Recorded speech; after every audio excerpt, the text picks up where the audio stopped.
Hello friends, welcome back to my channel biotech Moni. तो आज हम लोग बात कर रहे हैं the most important topic of GATE biotech and GATE B 2024 biochemistry, amino acids, optically active compounds, optical rotations related to their formula, जिसको कि हम लोग इनडायरेक्टली बियर-लैम्बर्ट लॉ भी कहते हैं।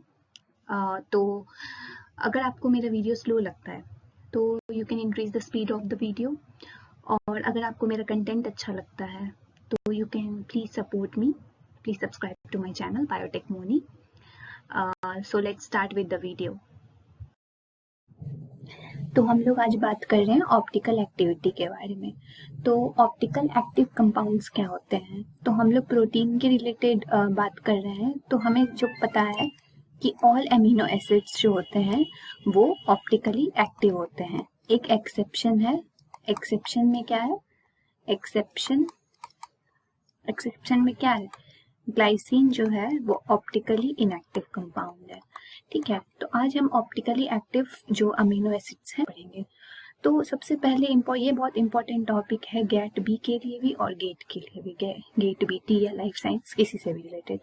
तो ऑप्टिकली एक्टिव कंपाउंड में एक बहुत ही इंपॉर्टेंट पॉइंट होता है।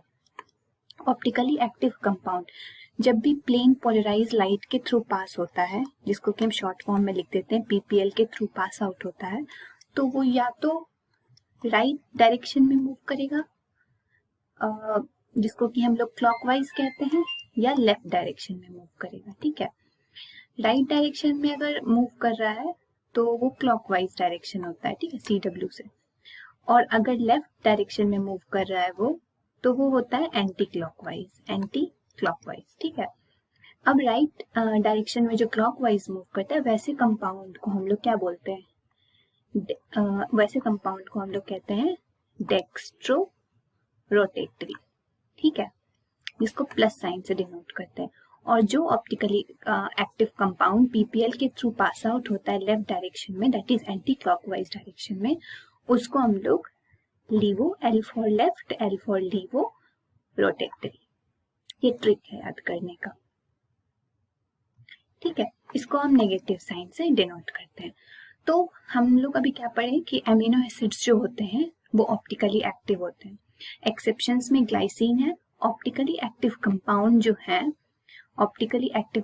जो है वो प्लेन पोलराइज लाइट से जब भी पास आउट होते हैं तो वो या तो राइट डायरेक्शन में मूव करते हैं या तो लेफ्ट डायरेक्शन में मूव करते हैं। अगर right that is clockwise direction में मूव करते हैं तो उसको हम लोग डेक्स्ट्रोरोटेटरी कहते हैं, और अगर वो लेफ्ट डायरेक्शन में मूव करते हैं दैट इज एंटी क्लॉकवाइज तो उसको लेवोरेटरी कहते हैं। ओके, तो ये इंपॉर्टेंट पॉइंट था। अब है कि ऑप्टिकली एक्टिव कंपाउंड होते हैं। ऑप्टिकली एक्टिव कंपाउंड्स जो होते हैं दे आर मेजर्ड बाय, इसको एक इंस्ट्रूमेंट से मेजर करते हैं, मेजर्ड बाय पोलैरीमीटर।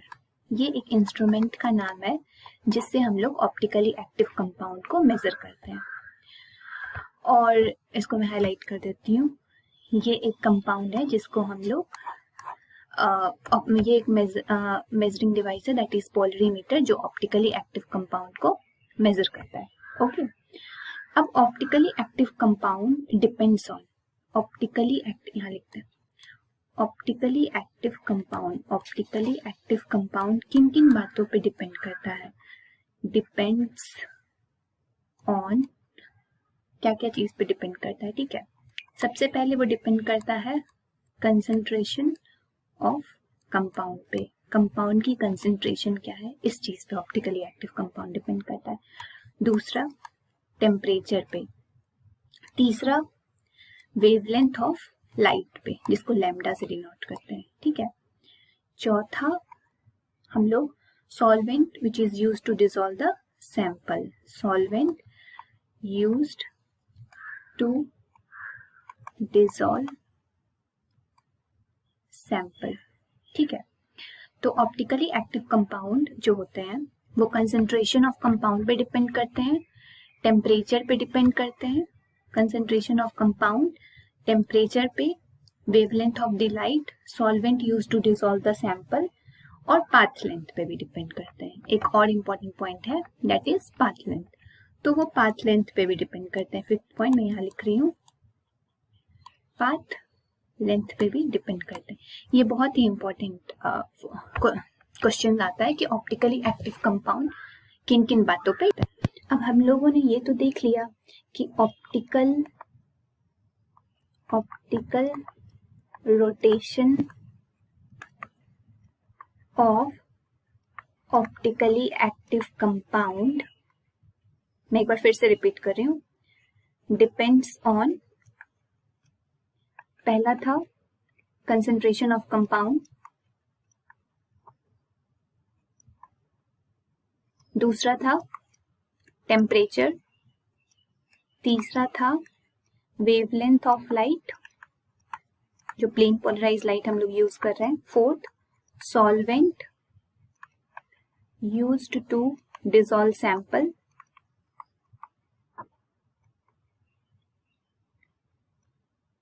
और पांचवा लाइट की पाथ लेंथ, मतलब कितना लेंथ हमारा जो इंसिडेंट लाइट फॉल हो रहा है वो फॉलो कर रहा है। ठीक है, इन सब चीजों पे optical rotation of optically active compound depends upon.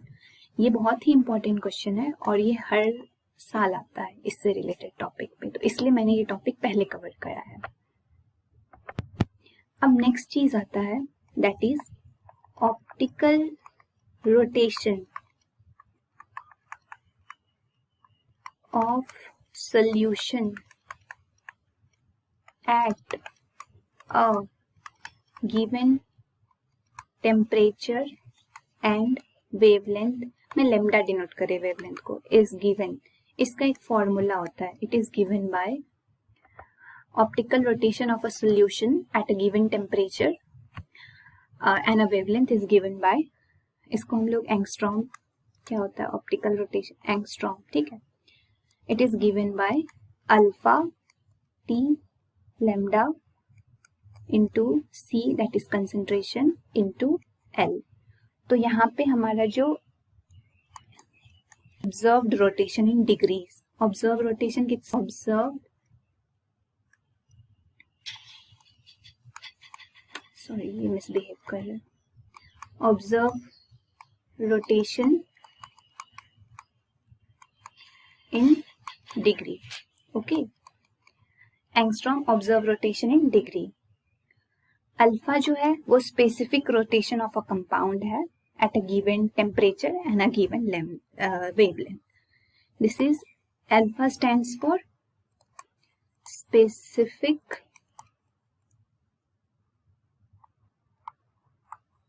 Rotation of compound, ये स्पेसिफिक रोटेशन है कंपाउंड की, at given temperature degree Celsius, lambda at a given wavelength, और जिसको कि हम लोग नैनोमीटर में डिनोट करते हैं।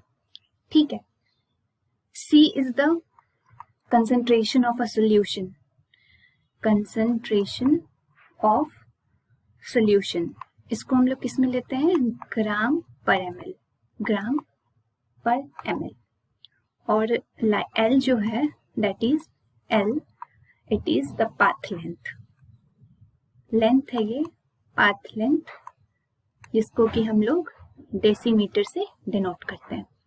ठीक है, तो हम लोग अभी फिर से एक बार देखेंगे, optical rotation of a solution eight a given temperature and the lambda is given by, मैं आप लोग को पढ़ा रही हूँ बट आप पाथ फाइंडर से इसको पढ़ सकते हैं, ये बहुत अच्छे से पाथ फाइंडर में दिया गया है, और अगर आप पाथ फाइंडर को फॉलो करते हैं तो आपके लिए गेट बी और गेट निकालना बहुत ही आसान हो जाता है, क्योंकि उसमें बहुत ही सिंपल और कंसाइज वे में काफी अच्छी मटेरियल दी गई है पाथ फाइंडर में।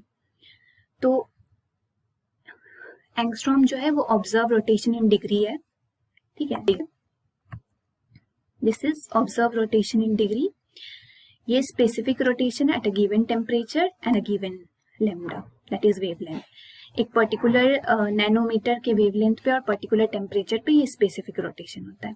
सी is the concentration of a solution, जिसको ही ग्राम पर ml में देते हैं, और लेंथ जो होता है वो पाथ लेंथ में होता है, इससे रिलेटेड न्यूमेरिकल आती है, तो आप लोग यूनिट का ध्यान रखें कि क्या कैसे क्या पूछा जाता है उसके बेसिस पे। अब एक बहुत ही इंपॉर्टेंट चीज आती है कि अगर हम लोग बात करें कि अगर हमारा जैसे कि लेमडा जो है वो 589 नैनोमीटर है। तो जो स्पेसिफिक रोटेशन जो टी और हम लेमडा से डिनोट कर रहे थे वो हो जाएगा डी से हम इसको डिनोट करेंगे। ओके, अब एक बहुत ही इंपॉर्टेंट पॉइंट आती है, स्पेसिफिक रोटेशन क्या होता है। स्पेसिफिक रोटेशन, इसको हम लोग reference value of optical rotation कहते हैं। It is the reference value of optical rotation for a given concentration of a compound. Optical rotation किसका होता है? For a given concentration of compound at given temperature and wavelength. Okay, specific rotation के बारे में अगर कोई पूछे तो it is the reference value of optical rotation for a given compound at a given temperature and a wavelength. Specific rotation को इसको ऐसे भी लिख सकते हैं, it is the observed value of optical rotation जब when plane polarized light is passed through the sample। ठीक है, सैंपल कंसेंट्रेशन वहां पे 1 ग्राम पर ml होना चाहिए। सैंपल कंसेंट्रेशन जो होना चाहिए दैट इज 1 ग्राम पर ml होना चाहिए, और लैम्डा जो होना चाहिए दैट इज 1 डेसीमीटर होना चाहिए। ओके, तो ये कंडीशन होती है। तो आज के लिए इतना ही। ये ऑप्टिकल रोटेशन का फॉर्मूला बहुत इंपॉर्टेंट है। ऑप्टिकल रोटेशन किस किस चीज़ों पे डिपेंड करती है, ऑप्टिकली एक्टिव कंपाउंड क्या होते हैं, ऑप्टिकली एक्टिव एमिनो एसिड सारे होते हैं एक्सेप्ट ग्लाइसिन, क्योंकि उनके पास कायरल कार्बन नहीं होता है, इस वजह से वो ऑप्टिकली एक्टिव नहीं होते हैं। तो मिलते हैं नेक्स्ट वीडियो में। अगर आपको मेरा वीडियो अच्छा लगा तो then you can subscribe to my channel, start supporting me so that I can make more videos related to your preference. Thank you so much. और अगर आपको कोई और वीडियो चाहिए तो मैं इस टॉपिक को थोड़ी देर रोक के दूसरे टॉपिक को पढ़ा सकती हूँ। So you can write it in the comment section. Thank you so much.